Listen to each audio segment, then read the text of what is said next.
After being diagnosed with cancer, I hooked up with my usually cold and distant boss. I even said defiantly, "Whoever wants that crappy job can have it. I'm gonna become the boss's wife tonight." But the next morning, the doctor called to say it was a misdiagnosis. I looked at my boss, still sleeping soundly, and wanted to cry but couldn't. I packed my bags and ran off in the night. Later, he cornered me at the airport, looking at me with intense eyes, saying, "You think you can just leave after we slept together? Not that easy." When I got the call, I was working overtime at the office. The doctor sounded serious and straight to the point. "I'm sorry, it's brain cancer. You've got at most 3 months." I was almost thinking about sending him a book titled 3 Lines to Cheer You Up All Day. Then, suddenly I realized what he'd said, and the documents in my hand dropped to the floor. I couldn't hear anything else. Whenever I worked late, I'd comfort myself with the thought, if I can't finish this today, there's always tomorrow. And if I'm lucky, I'll die tomorrow and won't have to do it. Who would have thought it'd sort of come true? Now I wished I could take back those words. Right at that moment, Larry called, asking, "There's a dinner tonight. Can you come with me?" It was all business, no warmth whatsoever. Normally, I'd say yes without hesitation. After all, money's hard to earn, life's tough to live. But now, looking at all the untouched papers on the floor, I snapped, "You're such a pain." I had let him boss me around like a workhorse, didn't even have time to get my test results, and now that I'm almost dying, he still won't let me rest. If it weren't for him exploiting me every day, maybe I could live longer.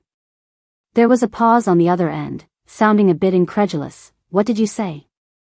I chuckled, coming up with a genius plan. "Nothing, boss. Just send me the address, I'll get a car." Just yelling wasn't enough, I had to give him a taste of what it's like being a working stiff. So, the whole evening, Larry opened doors, I got in the car. Larry served food, I rotated the table. Larry made a toast, I didn't drink. Larry talked, I chattered away. Watching him getting angrier, my heart just sang. He deserved this for exploiting his employees. By the time the dinner ended, it was late. The driver had something come up, so I was asked to drive Larry home. Who'd pass up a chance to torment him? I agreed eagerly. "Mandy, can you get me a bottle of water?" His usually cold voice now sounded a bit lazy. I glanced at him in the rearview mirror. Leaning back in his seat, legs spread, there was something wild about his look as he peered at me with narrowed eyes. His drinking tolerance was always low, and I hadn't bothered to shield him tonight. He must be quite drunk, otherwise, he wouldn't be looking at me so boldly. I looked away, uncomfortable, tossing him a bottle from the front seat. At a red light, I hit the brakes hard. From the back, I heard a gasp. Looking back, I saw water all over Larry. I tried not to laugh. I'd forgotten to mention, I only have a day's driving experience and I'm great at sudden stops. Tough luck for him. He sat there, wet, a dangerous look in his eyes as he muttered through gritted teeth, "Mandy, are you trying to get fired?" The light turned green, and I started the car, not facing him. "Yeah, I've been ready to quit for ages. Whoever wants that crappy job can have it. Tonight, I'm gonna be the boss's wife." I made a U-turn and headed straight for the nearest hotel. Who cares if he's willing or not? He can't jump out of the car. I've lived 26 years without a boyfriend. If he's pushed me to my death, why shouldn't I sleep with him? Besides, with his broad shoulders, narrow waist, and long legs, not to mention that face, hooking up with him is hardly a loss. With that thought, I stepped on the gas, speeding up. After parking, Larry, already weaving, stumbled towards the hotel. Seeing him struggling, I cursed him for a drunk and hurriedly pulled him along by his tie. Once the door was locked, Larry collapsed onto the bed. Taking a deep breath, I flipped him over and straddled his waist. Just as my lips were about to meet his, Larry's eyes snapped open, grabbing my hand, with his voice rasping with alcohol. "You really don't care about your job?" I paused, then backhanded him. Not hard, but enough to stun him. I should have slapped him sooner. He clearly didn't know who's in charge now. A little booze and he's lost all perspective? Usually, that's what a bossy CEO would say. But I'm just a broke nobody, I've got nothing to lose. The depth in Larry's gaze contrasted sharply with his flushed ears. He finally let out a short laugh, saying, "All right."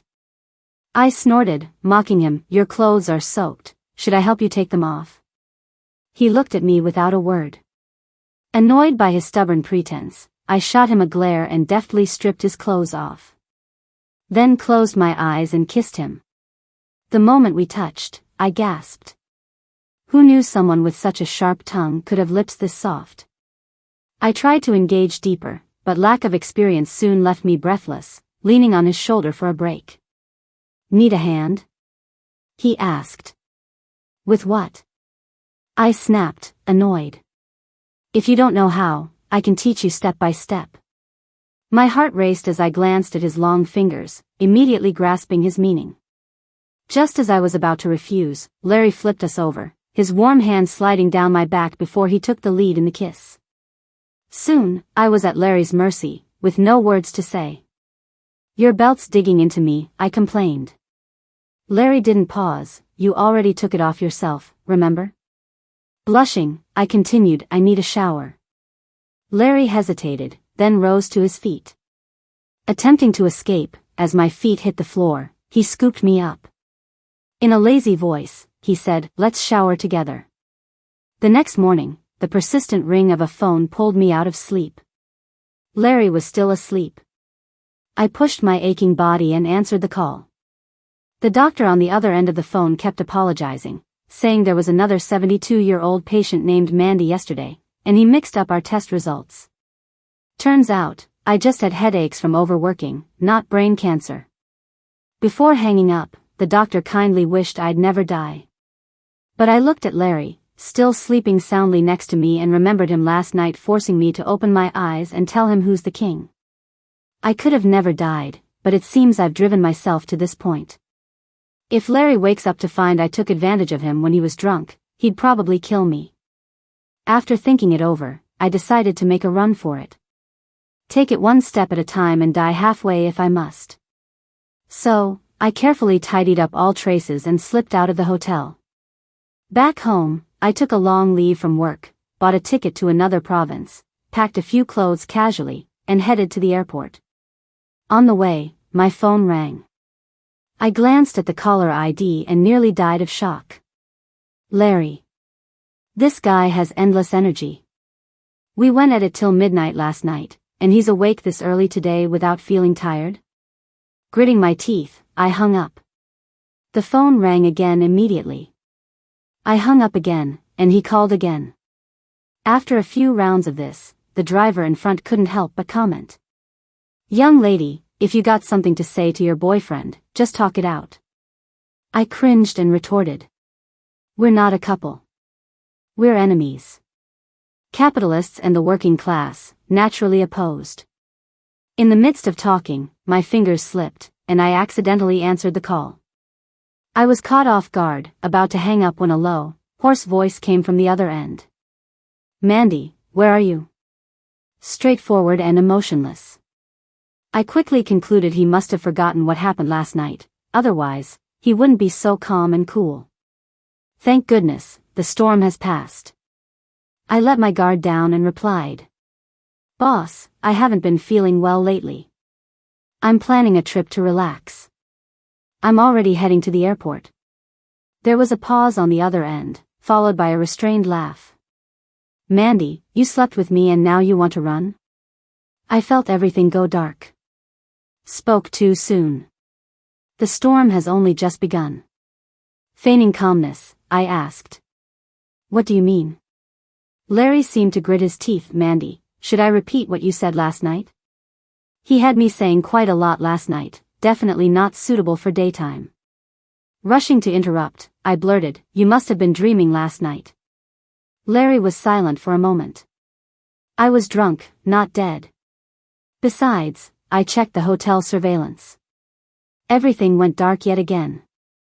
He was too clever. I resorted, "Whatever, I've already left. You can't catch up with me." With that, I powered off the phone. Luckily, it wasn't long before check-in at the airport. Standing in line, I felt secretly delighted. Some people, once missed, are a blessing. Looks like running away is the only option. But unexpectedly, just then, Larry appeared in the airport hall. He approached me with a smile that didn't reach his eyes. "You sleep with me and plan on running?" "Not gonna happen." "Run, try running again." I casually responded, "Boss, in a law-abiding society, what do you plan to do, drag me back?" Larry raised an eyebrow. "No, but have you thought this through? Whether your salary will be paid during leave, if you'll find a better job once you resign, and if your balance can support you until I forget about this?" I paused. Hadn't thought that far ahead, just focused on running. I had just paid rent for the quarter. I could probably lay low for a few days, but not indefinitely. "Going back, I'll reimburse your ticket," Larry added. It would be ungrateful to not take such a hint. I immediately tried to soften. "Okay, all right, I'll come back to work for you, boss." Larry had driven himself over, and I instinctively went to open the back door, but it wouldn't budge. The other side also wouldn't open. "Break the handle, and the repair will come out of your paycheck." Larry had put my luggage in and warned me as he saw me struggling with the back door. "It's busted, sit up front." A frugal one, not bothering to fix the door. I silently cursed.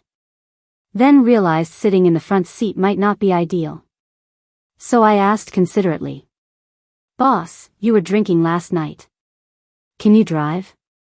Should I do it for you?" Larry opened the door with a mocking grin. "Relax, I may have a low tolerance, but not so much as to be drunk till now. Besides, I wasn't drunk, just a bit out of it." TCH, drunk people always claim otherwise. How else would he have ended up at my mercy? "And your braking skills, well, they don't inspire confidence." "But riding shotgun." Larry cut me off, with a teasing smile, fussing over nothing. "Or would you rather sit on my lap?" I rolled my eyes, opened the door, muttering, "It's not fussing, it's called boundaries. Just worried your future girlfriend might not like it." Still, he caught it. Larry frowned slightly. "Didn't know you were so generous." Once inside, Larry didn't start immediately but did something on his phone before setting it aside. I received a transfer notification soon after. A full $10,000, 10 times the airfare. "I'll wire it as agreed, don't say I'm cheap." He didn't look at me, just started the engine. Honestly, thinking back, he really isn't stingy. My pay was significantly above average for my role, and the employee benefits were outstanding. Plus, he wasn't idle while I worked, often outpacing me in hours and diligence. Realizing I was feeling sorry for Larry, I quickly snapped myself out of it. I'm just an employee, sympathy isn't warranted for his wealth. Whatever I make is rightfully mine. Seeing my little self-chastisement, Larry smiled slightly. I glared at him. "Anyway, boss, why did you chase me down? Why did you do what you did last night?" Larry asked me back. His voice usually sounds smooth and calming, and he speaks slowly and deliberately. But last night changed everything I thought I knew about him. That's when I realized his voice could get hoarse, almost unrecognizable. Thinking about it makes my cheeks flush a bit. "Why?" he asked curiously. Instead of blaming myself, I'd rather blame someone else. It's all that doctor's fault, can't blame a fragile girl like me. But I also can't just say it's because I found out I was dying and wanted to mess with him, right? I mumbled I was just out of my mind, the workload's huge, and staying emotionally stable costs extra. I quickly added to shift focus, "What about you? You haven't answered me yet." Larry paused before saying, "If you leave, the secretarial workload becomes heavy. I'll need time to adjust." What did you think? Even though the company can operate fine without any one person, they don't even approve my single day off. Honestly, it seems like he'd rather not bring up what happened last night. I smile, relieved. "It's fine, we're adults. It was just a fluke last night." Let's just forget it. Larry's tone turned icy with a hint of sarcasm. I'm not as carefree as you. Still holding on, huh? Well, I wasn't the only one enjoying it last night. Oh well, no point explaining. Fine, I'll keep quiet, silence is golden. Larry stopped talking to me. Not only did he reduce my workload, but during what little work communication we had, he'd use one word instead of two. This made me uneasy. It's hard not to think he's prepping to fire me.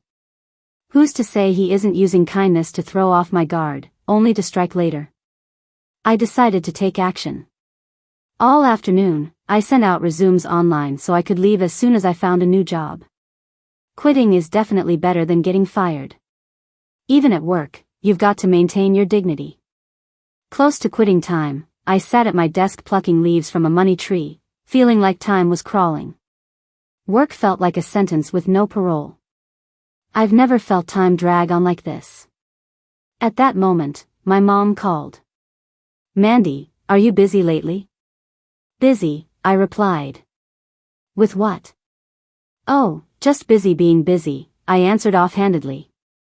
I knew you weren't busy, my mom chuckled. I sensed trouble. Sure enough, I met a guy on a dating app, seems nice. I was shocked. Does Dad know about this? What are you talking about? It's for you, silly. He seems decent, mature, and works near your office. You should meet. Since retiring, my mom's been dead set on setting me up. She's tried it all, matchmaking corners, comment sections, even social app matchmaking. Work used to be my excuse, but now she pounced. Mom, I don't want to. Sweetie, it's set. I'll send you the address, she said, then hung up, leaving me no room to object. I sighed. When I snapped out of it, I noticed I'd plucked quite a few leaves off the money tree. Oops. Apparently, it was placed there following some feng shui advice. Who knows if missing leaves would mess with that? What are you doing to my money tree? I nearly jumped out of my skin. I turned to find Larry standing behind me. Who knows how long he'd been there? Feeling guilty, I hid the leaves behind me. His dark, cold eyes gave nothing away as he spoke. The tree's placement was calculated by someone my dad hired. You wrecked it, so your punishment is to count every leaf on all the office's money trees. If you can't by 9, I'll dock your bonus. I almost cursed aloud. It's just a few leaves, was that necessary? It's like the trees set a trap, it's impossible to count them all. Docking my pay seems extreme. Are they squeezing me while they can before I quit? Fine, I'll just give a fake count. I bet he hasn't actually counted them himself. Don't even think about faking it, he added. My dad ensured every leaf count was recorded, and they're checked daily. Rich people, huh? I cursed inwardly. After Larry left, I plucked some more leaves. Stealing the company's wealth was my revenge. Even convicts get parole, but I only get overtime. Thanks to Larry, I got to experience counting leaves until nearly 8 p.m. I missed the blind date but texted to apologize, and the guy was understanding, open to rescheduling. Walking out into the evening dusk, I noticed that the CEO's office light was still on. Larry was working late again. I'd heard he'd been pulling extra hours recently. I thought about it, then put my stuff down, washing some fruit and making tea before knocking on his office door. Think I was being kind, sympathizing with a boss working late? Think again. Tea at night, I doubt he'd sleep tonight. And the fruit? Blackberries and blueberries, enough to stain the teeth. Larry sat back in his chair, looking fatigued. His fingers rubbed his temple, dark shirt accentuating chiseled lines. Every move seemed crafted, almost like flirting. Noticing my gaze, he shifted his focus and looked up at me. What is it? Snapping back, I put down the tea and fruit. Thought you might need a break with some tea and fruit, Larry. Finished counting the leaves? Annoyed, but maintaining a work smile, I replied, yeah, 666 leaves. That number was so perfect I double-checked. Afraid he'd think I lied. All right. Larry nodded, glancing at the fruit before eyeing the teacup. That's all? Did I count right, Larry? He took a sip of tea and replied, It seems right, I haven't counted. He hasn't counted? I was stunned. Who counts leaves? Only you would. Larry's lips lifted in a slight smirk, a hint of gentle warmth in his eyes, though his words didn't match. Was I seeing things? The tea. Larry took another sip, frowned a bit, and seemed lost in thought. My mind snapped back, feeling secretly pleased. I picked that Eastern leaf tea. If he's never tasted life's bitterness, he should at least try some other kind of bitterness. What's up? I asked on purpose. A little sweet, he replied almost immediately. That's right. No, wait. How could it be sweet? Was he working so hard he was hallucinating? While I gave him a look of disbelief, Larry pulled a box out of the drawer and handed it to me. For you, as a reward. It's from that famous pastry shop. I've had it a few times, it's really good. But it's priced higher than my blood pressure, so I almost never buy it. A reward for me? Don't blame me if you can't sleep tonight. I paused, meeting his gaze. It was direct and unhidden, burning through me. Even though his face showed no expression, I felt an obvious pressure. The hallucinations were contagious. I grabbed the pastry like a scared bird. Our fingers brushed accidentally, and Larry nonchalantly retracted his hand, absent-mindedly rubbing his fingertips. His fingers were long, and his hands were quite attractive. I couldn't help but think of that night, slow, deliberate, and confident mischief, his gaze just as pronouncedly aggressive. For a moment, my heart raced. Larry let out a light chuckle and straightened his expression. Mandy, you'd better hurry downstairs, the driver is already waiting. A driver? As the boss, I can't let employees working overtime go home alone, he added. He did have that habit. Every time I stayed late with him, I hitched a ride home, saving me a lot on transportation. Unless you want to stay and work with me. I wouldn't mind. No, I don't. Today's hardships end here. Leaving the office, I felt like I was burning up and took a good while to calm down. But I still couldn't figure it out. So, I gulped down the rest of the Eastern leaf tea. Ugh. Bitter. How did he taste sweetness? Turns out overworking really messes with your taste buds. Downstairs, the driver was indeed waiting. Though the car looked familiar. Seemed like the one Larry drove to block me at the airport. Watching as Candy expertly opened the back door, I got in and casually started a conversation. Candy, is the car door fixed? Candy looked puzzled. This door's never been broken. I was shocked. Didn't Mr. G say it was last time? Candy understood. So it must have been broken. If Mr. G said so, he has his reasons. Waking up, I felt refreshed. Damn, I overslept. I drank half a bottle of that tea, didn't expect it to kick in so late. I fell asleep in the wee hours. By the time I got to the office, I was already half an hour late. There goes my attendance bonus. I was almost in tears. What's up, Mandy? You look down, a colleague asked. I was late and lost my attendance bonus, I admitted. Oh, didn't you hear? There was a memo this morning. Starting now, employees get one chance to be late each month, no penalties. I sprung up from my desk. Really? No money docked? The colleague nodded. Hold up. I've always been paranoid and suspicious, maybe I should be a boss. Every little bit of good fortune feels fishy to me. Why did Larry issue this timely memo? What's he up to? But I'm also lazy. Can't figure it out, so I let it go. A few days passed, and finally, one of my job applications got a response. The HR guy's name was kinda familiar, David. When I entered the phone number, it hit me, one of my mom's matchmaking setups. We chatted a bit, and he asked if we could grab lunch today and find a quiet spot to chat about the job. It wasn't easy to take time off, and I missed our last meeting, so I agreed. We met at a restaurant near the office for lunch. Mom was right, David was indeed a good guy, nice to chat with, didn't make me uncomfortable. But definitely mature, 20 years older than me, a bit too mature. I made it clear I wasn't interested in dating, this lunch was just me making up for last time. He understood, said we could be friends. Afterward, we went to a cafe to discuss work stuff. It went smoothly, and eventually, he asked, I'm quite satisfied, what do you think? The pay and perks were reasonable. I had no complaints, so I nodded, I'm satisfied. Satisfied? Just from one meeting? A familiar voice came from behind. Larry, what are you doing here? He pulled up a chair next to me, glaring at the guy across from me, sounding irritated. Do you even know what she likes to eat? Know that she kicks in her sleep? Know she'll lift her skirt and forget everyone? You don't know her at all. As his words grew more outrageous, I quickly stood and covered his mouth.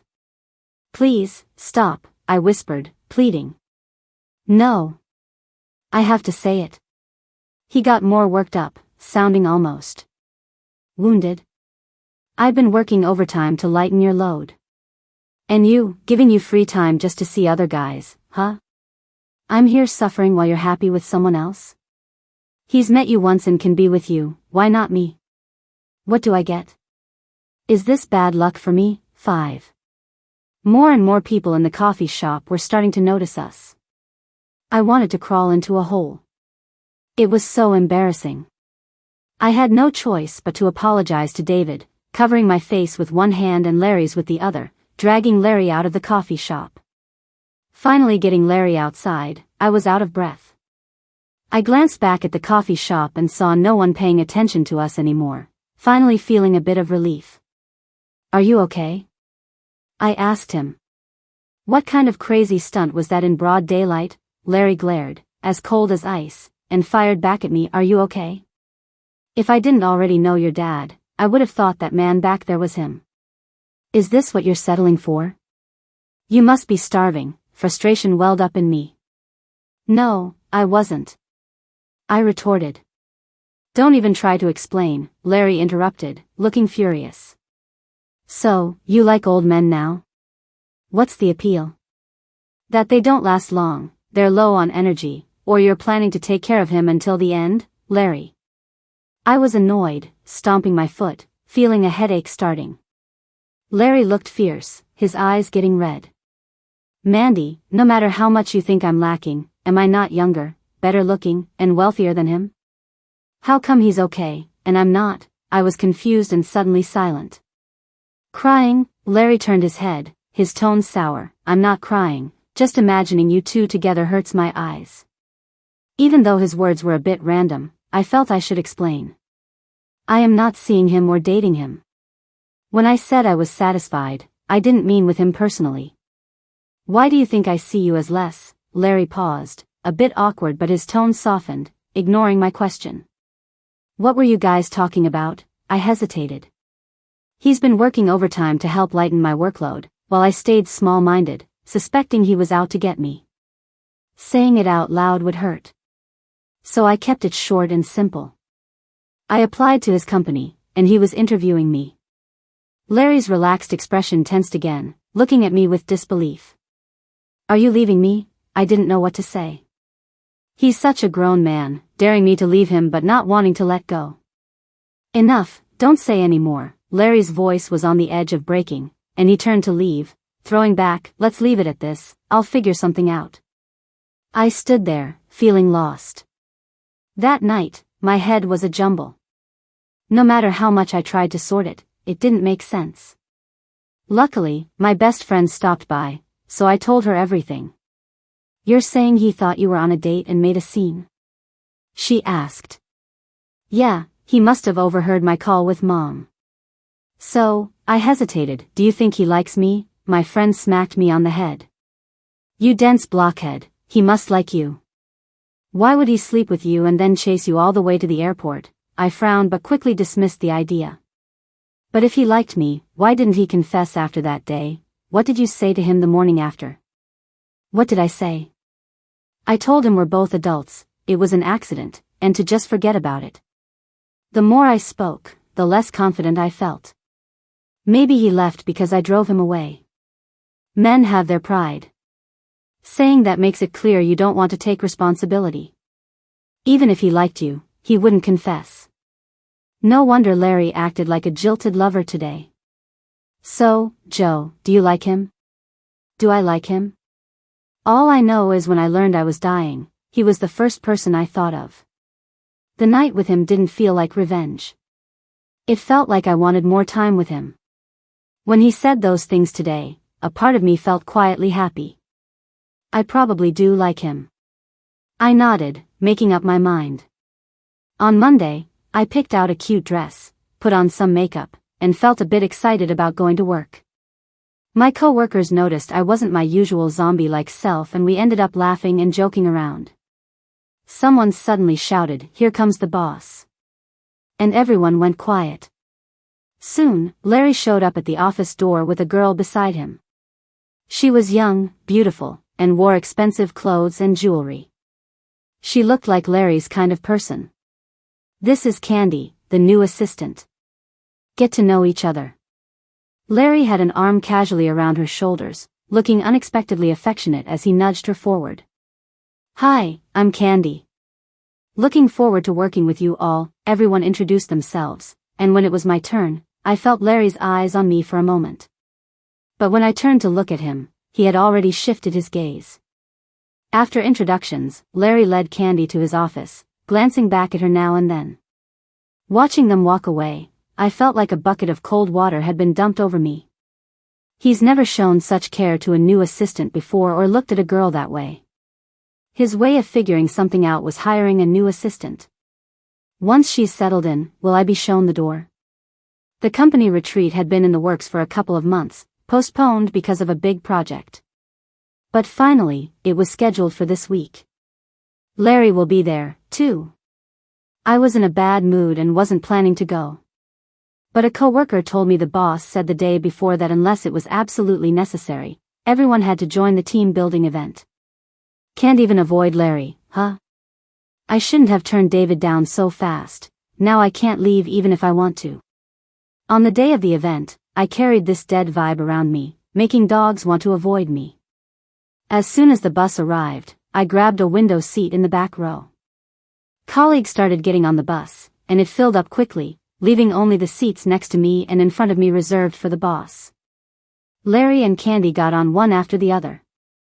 Larry scanned the bus, landed his gaze on the seat next to me, skipped the boss's special seat, and sat beside me. I turned to look out the window, trying to disappear. But then he spoke quietly, asking, "Have you been avoiding me lately?" I casually replied, "Nope." Larry looked puzzled, furrowing his brow. "Then why do you bolt as soon as work's over? Leaving work with no enthusiasm? That's a problem. Besides, doesn't he have a new assistant to be all lovey-dovey with? What's he bugging me for?" I mumbled something about a family emergency. Not wanting him to continue, I stood up and cut in. "I'm feeling carsick, I'll switch places with Candy up front." Honestly, I'd already taken motion sickness pills, and as long as I slept, I'd be fine. But him sitting next to me was unsettling. "Carsick? Hold on, I'll get a car to take you." Larry held my wrist with one hand, dialing his phone with the other. Instinctively, I pulled away and declined, "No need, I'll just move to the front." The guy's got someone he likes, yet he's still messing around with me. Rich folks really know how to play games. John from admin was organizing the activities for the team building. Before reaching the resort, he initiated a draw for pairing everyone in the chat. 2 people made a team for tonight's games. But since the organizer doesn't participate, and one colleague was out sick, we had an odd number, meaning one person would be left out. Of course, I ended up being that extra person. But honestly, I didn't mind.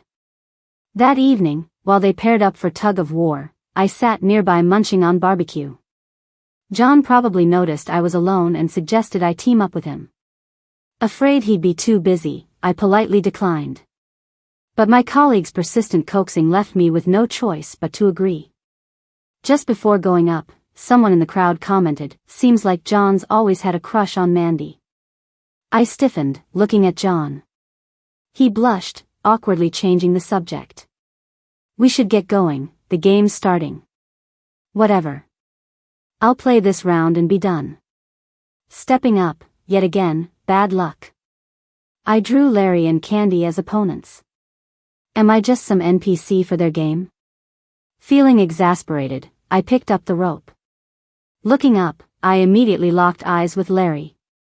His dark eyes were fixed on me, colored with some unspoken irritation. With the referee's signal, both ends began pulling. Soon enough, I started to struggle. Behind me, John was being pulled forward by the rope, and we were almost glued together. Out of the blue, the tension on the rope lessened.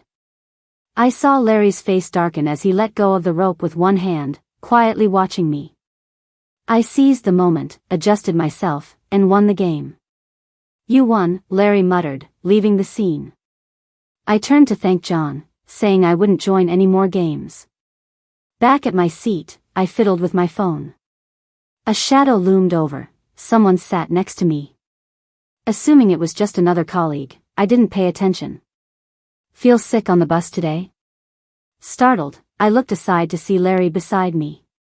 Recalling his earlier mention, I shook my head, slept the whole way, didn't really feel it. Larry nodded, eyes wandering somewhere, as he handed me a paper bag. "Brought an extra sleep aromatherapy, it was too heavy in my luggage," he said. "You take it." I waited a bit, didn't actually feel heavy. Might as well take it. "Thanks."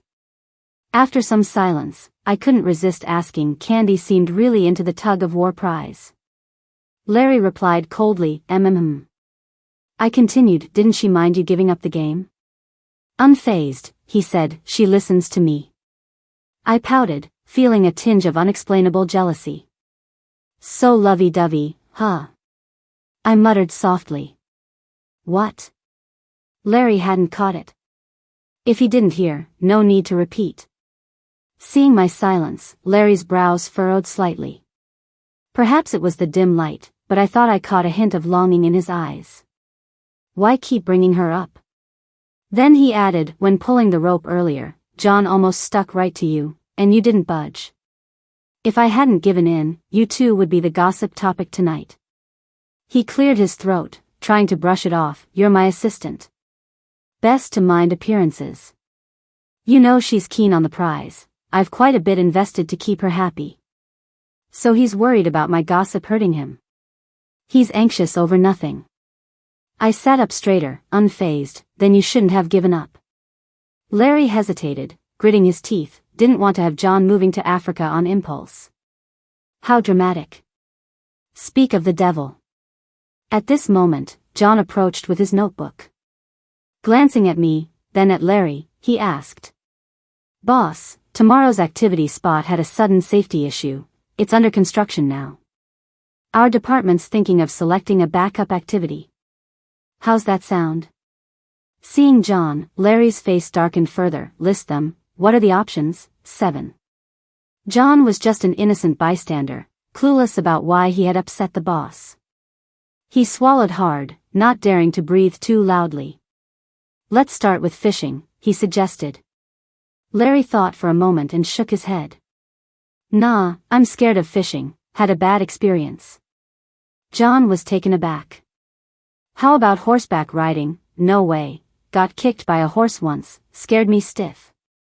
Every time Larry spoke, he glanced at me.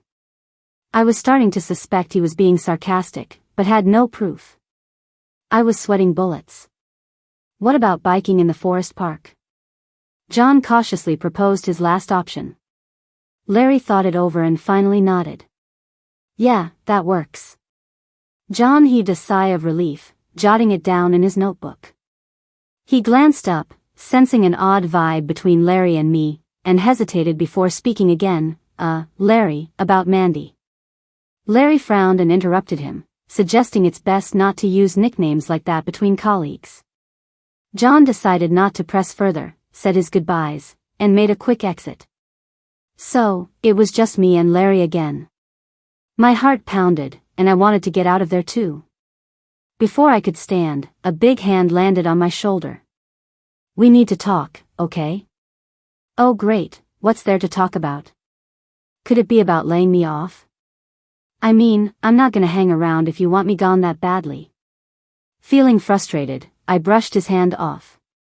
Nope, I'm tired. Gonna go catch some sleep, I blurted and bolted out without looking back. Spent too much time napping in the car, so of course, couldn't sleep a wink that night. Tossing and turning, I finally took out that aromatherapy Larry had given me. It helped me drift off a bit. Next morning, I planned to head out for breakfast. As soon as I opened the door, there was someone standing there.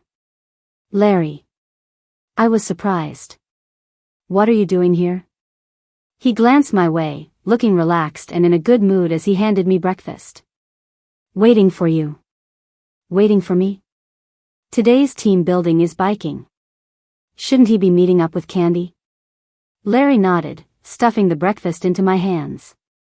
The warmth spread through my palms, chasing away the morning chill. Candy had to deal with an emergency last night and went home. John said the solo ones should pair up, so, now we're teammates. Candy left, yet he's still focused on teaming up with me. TSK, totally not a gentleman. Whatever. There'll be loads of people anyway, so we'll just go about our own stuff. But things always take unexpected turns. We got to the forest park, and Larry got a phone call. Some company contract issue came up, and the partner had to leave by afternoon, so Larry had to rush back to handle it personally. Before heading off, he kept telling me to stay safe and not to wander off alone. I assured him I would. Still, because I'm not really fit, I got pooped out pretty soon and wanted to head back for a break. Told a colleague and turned back. As luck would have it, at the corner, a small car came driving along, and bam, collided with me. We weren't going fast, but my bike was no match against a car, and I went down. Limbs all hurt, I crawled over to grab my phone off the ground. With my last ounce of strength, texted my bestie, girl, I got hit. Then everything went black. When I came around, the smell of antiseptic overpowered my senses. It took a moment to adjust to the light and scan the room. There sat Larry, eyes shut, resting in a chair beside my hospital bed. But, didn't he go back to the office? How come he's here? Hearing me stir, Larry opened his eyes. Seeing me struggle to sit up, he came over, carefully steering clear of my bruises to help me up. How are you feeling? Any discomfort? I settled against the pillows and shook my head. Just my leg and arm hurt a bit, I replied. Larry exhaled, worry etching back into his brow. The doc said you've got some scrapes and a mild concussion. You need to rest up. I remember telling you to be super careful, didn't I? And still, you went off alone. What if the driver had just left you there? Who'd help then? His stern tone unexpectedly stung my nose, bringing tears to my eyes. You're just always so harsh. Larry looked taken aback, then sighed. I wasn't being harsh. I retorted, yes, you were. Right after I wake you start lecturing me. Don't you have a heart? I broke down, tears flowing without a care for anything else. Larry stayed silent, reaching over to wipe my cheeks.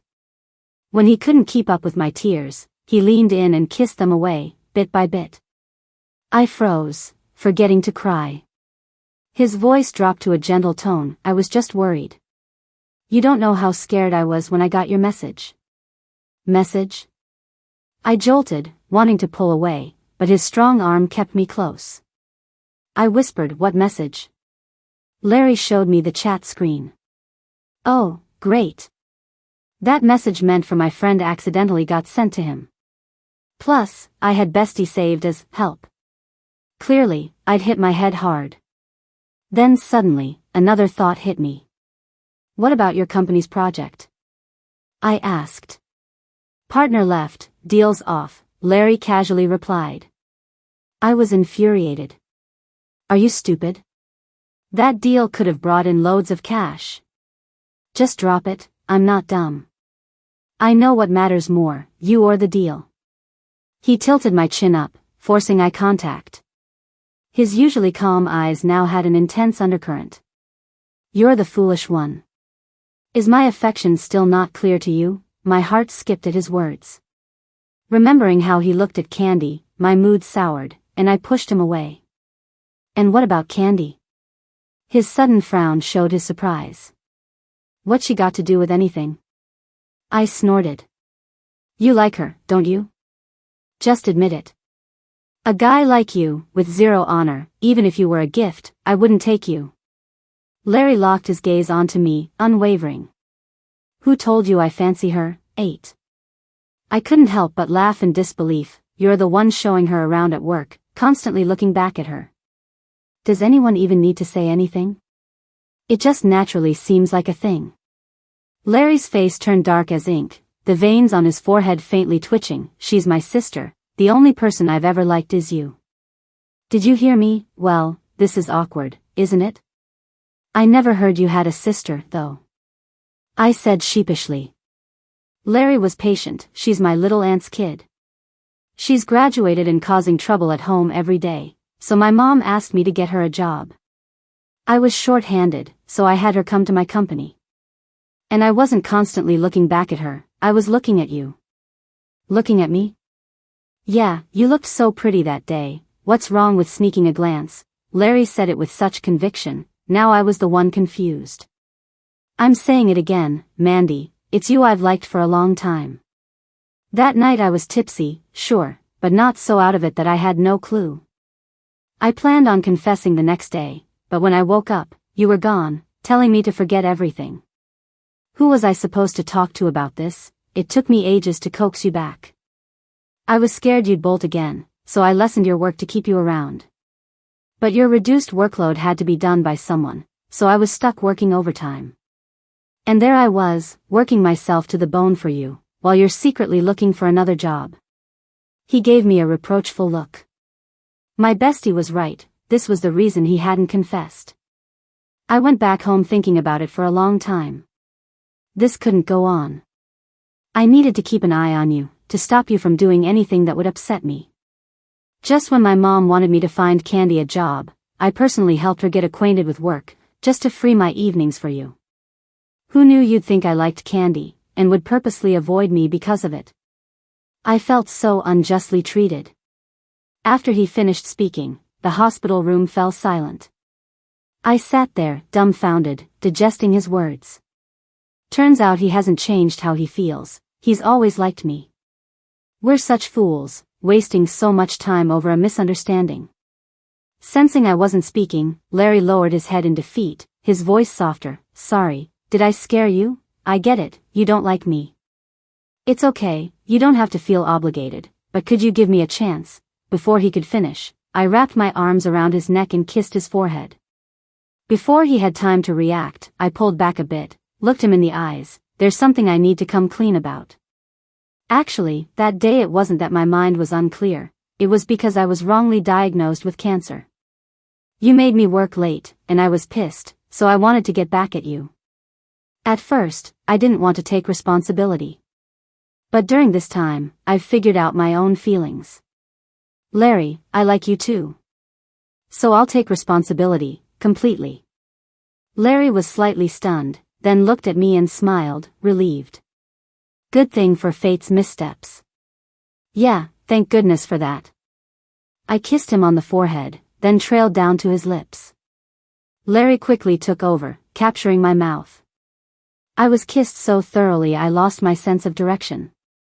When a mischievous hand started sliding up my shirt, I snapped back and pulled away slightly. You said you've liked me for a long time, so why did you make me work overtime every day? Thinking back to everything, I was a bit indignant and pinched him. Larry winced in pain and grinned at me, serious. I was alone for so long, I didn't know how to like someone. I just thought I could spend more time with you. It's different now. I pushed him away. What's different? With you, I'm no longer alone. Due to Larry's insistence, I took a whole week off at home before returning to work. After finishing lunch and getting back to the office, Candy hurried over to me, looking aggrieved. "Sis-in-law, you have no idea how crazy my brother is. It turned out that night Larry deliberately lost the tug-of-war competition." Candy caused such a ruckus, and Larry had to shell out to calm her down. The prize for winning wasn't worth much, and it wasn't even guaranteed they'd win. But Candy didn't expect Larry wouldn't lose out. He retaliated by telling her parents she had a boyfriend who wasn't just a friend. Candy was dragged back home overnight and lectured for days. That led to Larry being alone the next day, so he teamed up with me. Thinking back, he really was devious. "Sis-in-law, this guy is vindictive. You better watch out and not let him take advantage of you, Mandy." A voice came from the doorway, making Candy dash away, with Larry coldly watching her until she was out of sight. Then he turned back to me, raised an eyebrow. "Don't listen to her." I found it amusing and teased him, "But she's speaking the truth." "Truth, my foot. I think she doesn't have enough work to do, that's why she has time to gossip. I'll be sending her on a business trip next week." It took a moment for it to sink in before I burst into laughter. Larry gazed at me intensely, then smacked his palm lightly on my forehead, pulling me along. "It's lunchtime, come rest in my office." My face turned red, and I tried to refuse. "I'm not tired, no need to rest." Without looking back, Larry said, "Come anyway, keep me company." Larry still had some work to finish up. He handed me a tablet and a cup of water, letting me watch a show while I reclined on the sofa. Once an episode ended, I got bored and started playing around with the tablet's camera. I accidentally glanced at the photo album and found a screenshot from a forum. Someone with the nickname had posted, "The person I like initiated sleeping with me, but the next morning they left and told me to forget about it. What's up with that?" The top comment in the section read, "Probably because you were terrible in bed. She had such a bad experience she's desperate to cut ties." 9. No way, she has no experience, and I even said I'd have to teach her hands-on. Sorry, bro. Right now, that girl and her besties are probably having a laugh at your expense. I tried not to smile, pulled out my phone, and searched for that account online. Looked forever, found the account, but the post was gone. I can just imagine Larry deleting that post, keeping it cool on the surface, but totally falling apart inside. "What are you doing?" Larry silently appeared behind me, making me jump, spilling water all over myself. He squinted at the screen, his narrow eyes looking dangerously intense. "Playing it cool?" I asked him. "You deleted the post, why'd you keep this screenshot?" Larry had already slipped around the couch, sitting right next to me, close enough to touch. "To remind myself." I paused, and he leaned into my ear, saying next time it'll be even better. I could feel the heat from his body, my face blushing hard. Honestly, no need to get better, it's already enough. Seriously, he's way too amazing. Almost too amazing. After that day, my legs were shaking for a whole day. Not enough. He chuckled softly, tipped my chin, and kissed me deeply. When he finally pulled away, a little breathless, he whispered in my ear, voice all husky. "Mandy, I see your clothes are wet. Want me to help you get them off?" I feel like I've heard this line somewhere before. No time to think, I quickly stopped his hands. "No, we can't. Strictly business, no emotions involved. Didn't you say, Mandy, you take full responsibility? You take responsibility for me, I'll see it through." Outside, the sun blazed. Inside, it was a storm. A year later, Larry and I got married. On the day we got our license, it started pouring. Rain fell relentlessly. Larry went out in the rain to get the car, while I waited at the Civil Affairs office entrance. Soon enough, he walked through the rain with a black umbrella, becoming clearer in my sight with every step. He looked at me, his eyes calm and gentle. Reaching out his hand, "Honey, let's go home." I thought, whenever I face unbearable storms in the future, there'll be no rush. Someone will always be there to shield me. So, I began to feel grateful for the long years ahead.